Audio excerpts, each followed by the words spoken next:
Hello everyone, and welcome to my Let's Play Pokemon Blue Kaizo, Part 3. In this video, to move forward we're gonna need to pass through our first cave.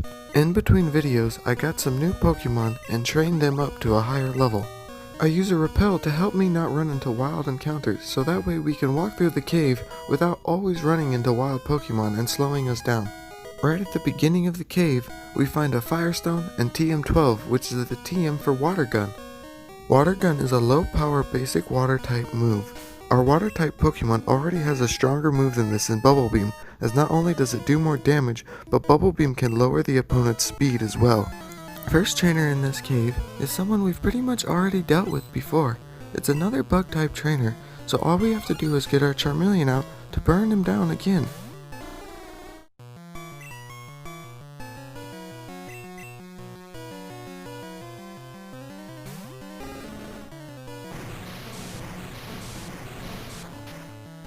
Venonat uses Toxic on us, and we get poisoned, but it doesn't really matter because we just take out the whole team in one hit. In this game, you don't take any damage from a poison or a burn when you defeat a Pokemon on the same turn.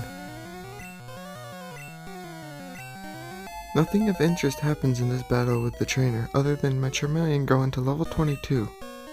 After the battle, we heal the poison on Charmeleon using an antidote.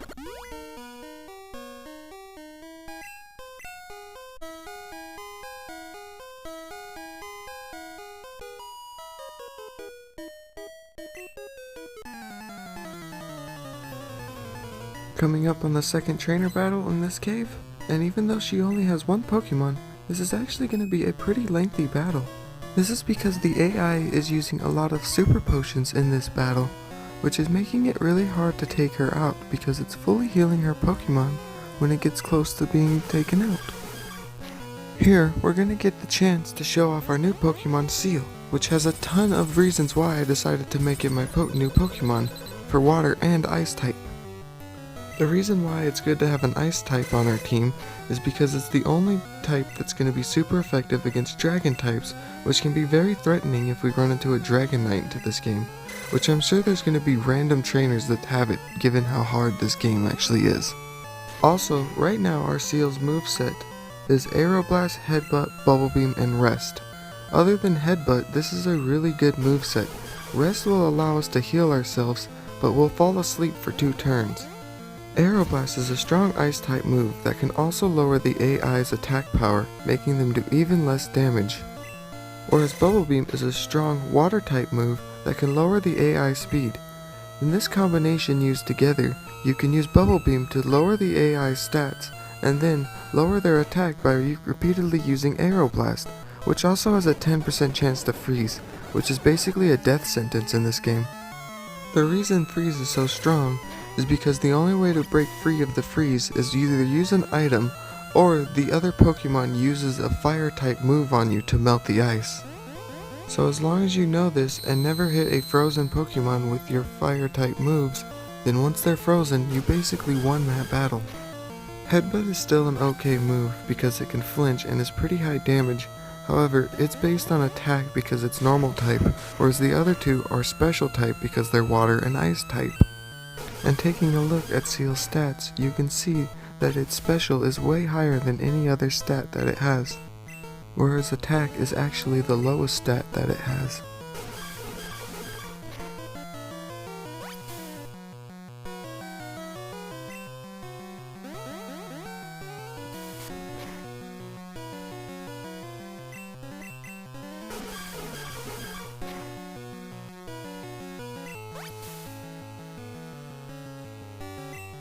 You can see how good Seal actually is, because even though this trainer decided to spam her super potions, I was still able to take her out without using any items because of Rest.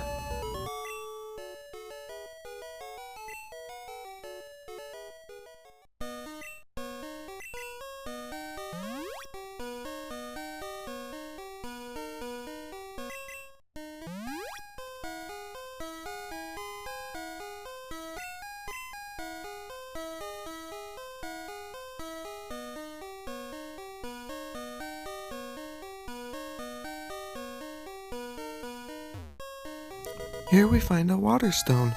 Stones are unique items that allow you to evolve certain Pokemon based on the one we have. Certain fire Pokemon will evolve with the fire stone we found, and certain water Pokemon will evolve with the water stone we found. The fire stone's gonna come in use a lot later in the game, but we're gonna find 2 stones in this cave that help us right now with 2 of our Pokemon, taking them to their final form.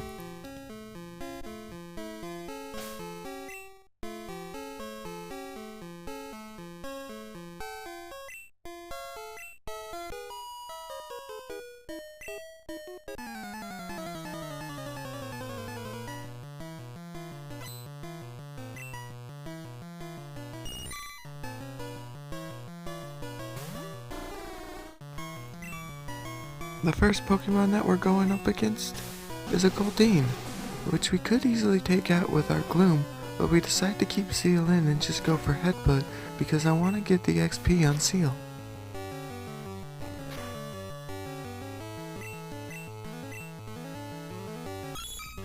She switches in her Goldeen for her Horsey, but our strategy is going to be the same, and we're going to just keep trying to use Headbutt.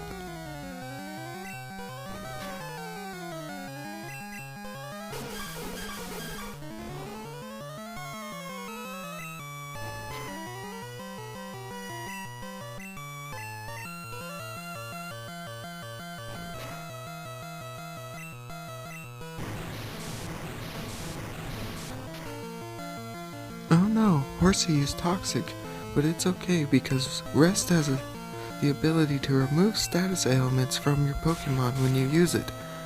This is why it can be better than Soft Boil in some ways, because it will remove things like poisons, burns, and other problems, but it can also be bad because of the 2 turns lost. Some Pokemon can literally take your Pokemon out in 1 turn.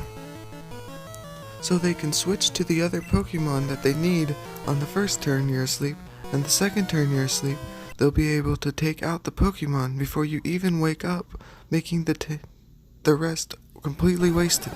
However, it's pretty hard to actually do this, and the AI would actually have to know what they're doing in order to pull something like this off.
Here, we find ourselves a Leaf Stone, which we're able to use to evolve our Gloom into a Vileplume.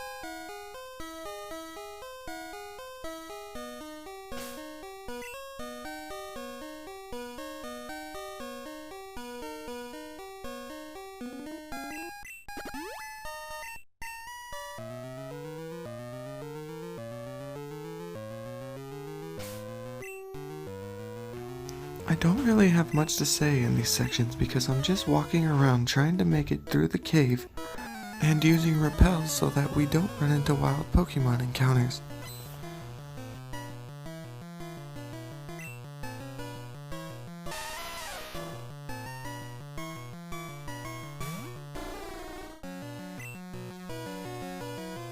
Coming up on the next trainer, his first Pokemon is a Geodude.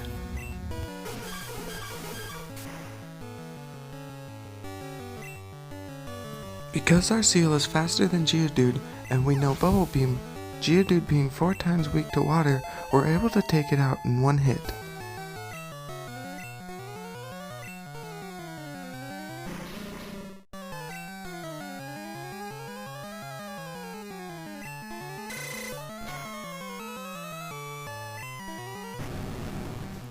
The next Pokemon this trainer has is a Coughing.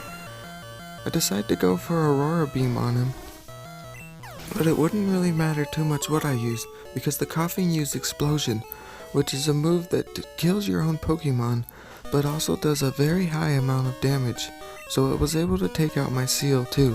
Even though the trainer lost the battle, the point of this was to make it so that I have one less Pokemon while traveling through the cave. Things like this can make it very difficult later in the game, as trainers are going to use strategies like this a lot. Also, right now, we have the luxury of being able to return to the Pokemon Center anytime we need to, whereas in the future, we're not going to be able to do this on certain routes of the game.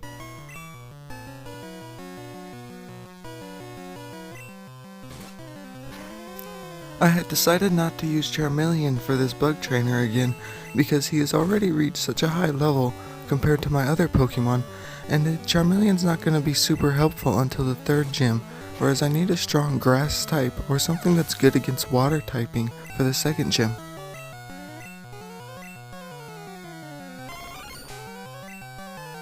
In this battle, the AI keeps trying to use Toxic on me, which isn't going to work because my Nidorino is a poison type Pokemon, and I've already gone over that you can't poison type Pokemon.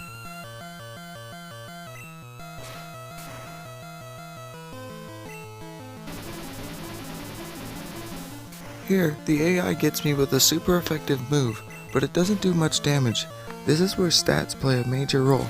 I don't know if it's because I have a high special stat, or Venonat has a low special stat, but either way, one of these things is causing the super effective move to be very weak.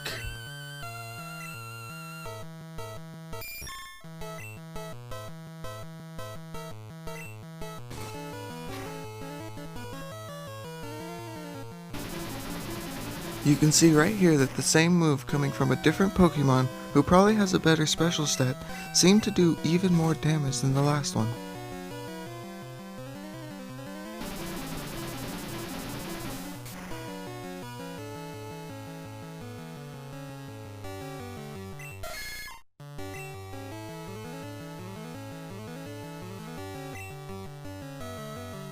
Here, I make the decision to go for my Vileplume, but it's not going to be very effective because the Butterfree is super effective with the Psybeam, whereas I only have very weak moves against the Butterfree.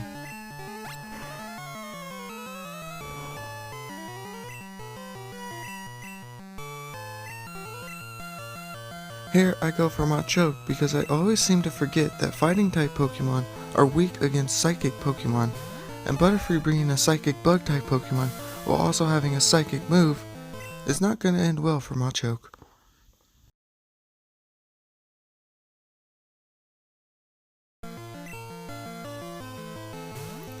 I then try using my Arbok because I figured that I could just wrap the Butterfree into submission. The problem is I missed, and then the Butterfree put me to sleep, and just like the Machoke, it then was able to Psybeam my Pokemon out.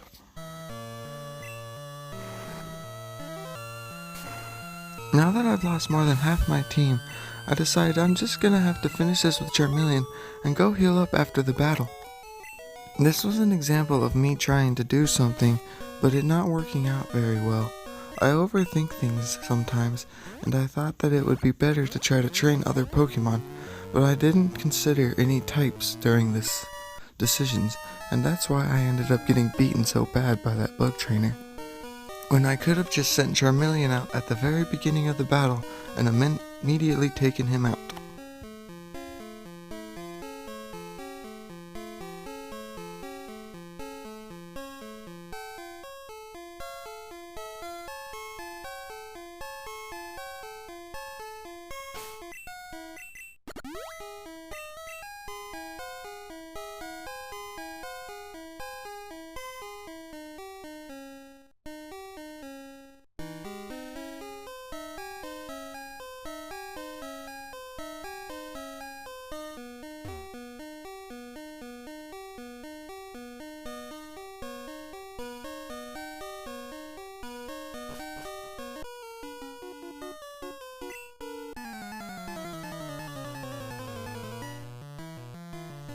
Here we come up on the first member of Team Rocket in the game, which I'm sure you already know what Team Rocket is if you're a fan, so I'm not gonna try to explain it.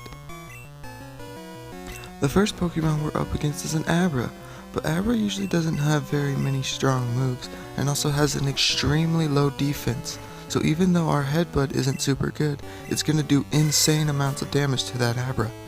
Next out is Dratini, which is a Dragon type Pokemon, which we easily take out in 2 Ice Beams. He sent the Abra back out and I was just about to take it out, but then he switched for the Arbok. And then Headbutt's not going to do a ton of damage to the Arbok, so I go for the Aurora Beam instead to try to lower its attack, making Wrap not as good. It hits me with a Wrap at first though.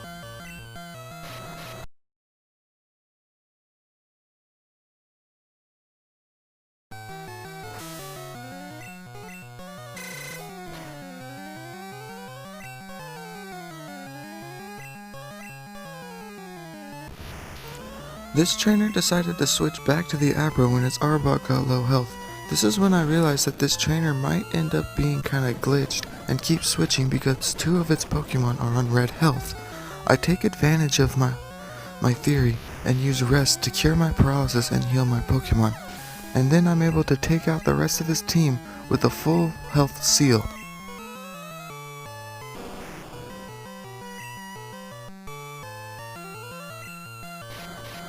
In case you're wondering why the game keeps going quiet like this, it's because I decided to edit out the volume when I have to use the speed up button when it comes to annoying things like Wrap or Paralysis, which wastes several of your turns, and all you can do is just sit there and watch. I don't like just sitting there and watching this, so I use the speed up button, because I also don't like the sound it uses, and I normally don't play the game with the volume on. I decided to just edit out the sound in the video.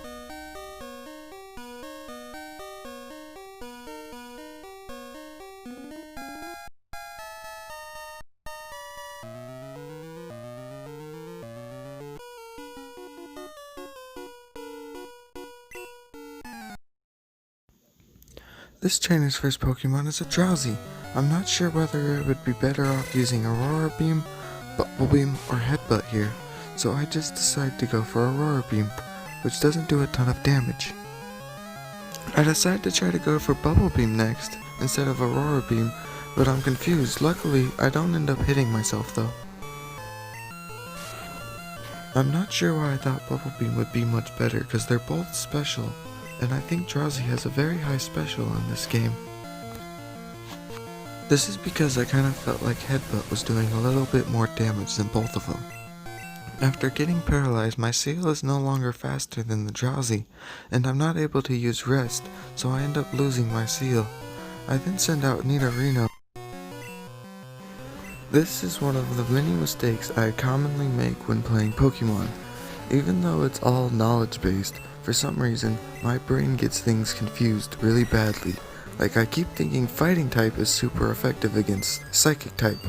It's actually the other way around. So I thought Double Kick, a Fighting type move, would have been really good against Drowsy, a Psychic type Pokemon. But it's not. The trainer then switches into a Golbat, which is kind of cheesy because it puts me to sleep and confuses me at the same time, while also draining my health using Mega Drain. This is a very annoying combination of attacks.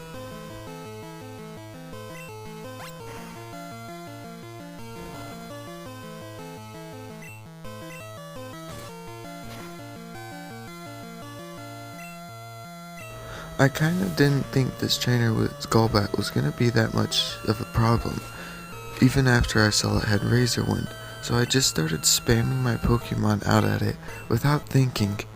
This actually has disastrous consequences. I decided to go for Machoke next, which was a bad idea because Fighting type is bad against Flying type as well. I really never use Fighting type Pokemon when I play Pokemon games, so I don't know what they're good and good against really, because I don't really feel that they're that useful of a type. Though I'm probably wrong, I've never played this game competitively before. Because Machoke was asleep and on red health, I decided to go for my Arbok, but Razor Wind ends up taking out my Arbok in only 2 hits, because the second hit was a critical hit.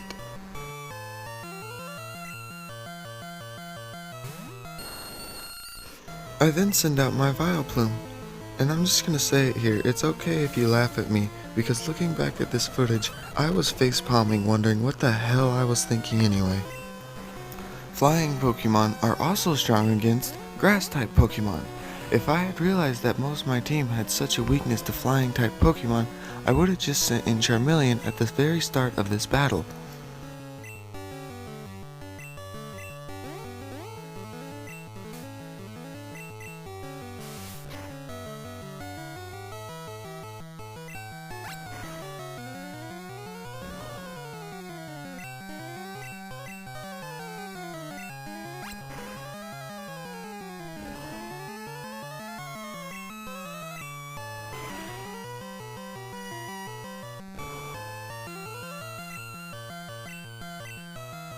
Here, I finally realized that going for Charmeleon is my best option against this Golbat.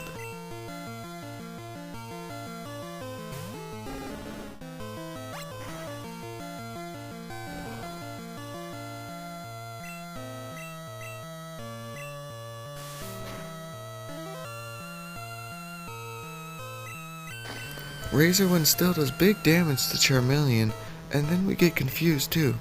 However, we do luckily get through and hit it with a Fire Punch, which takes it out. I lost almost half my team to that Golbat, all because of bad decision making, but there's still the Drowsy to contend with, so I just finally make a good decision and leave in my Charmeleon and just burn it down to the ground because it's on red health. Charmeleon should hopefully be faster, and we get through the confusion, so the fight's over now. Charmeleon could have won this so easily from the beginning.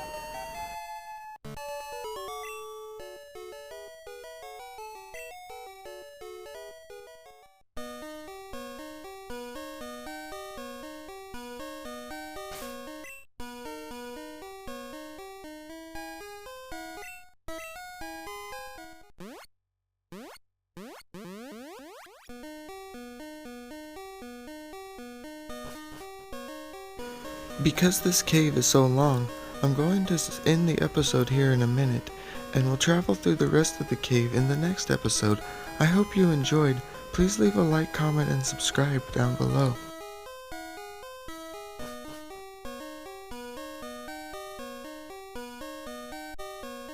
Thank you again for watching, and I hope you have a wonderful rest of your day. Bye!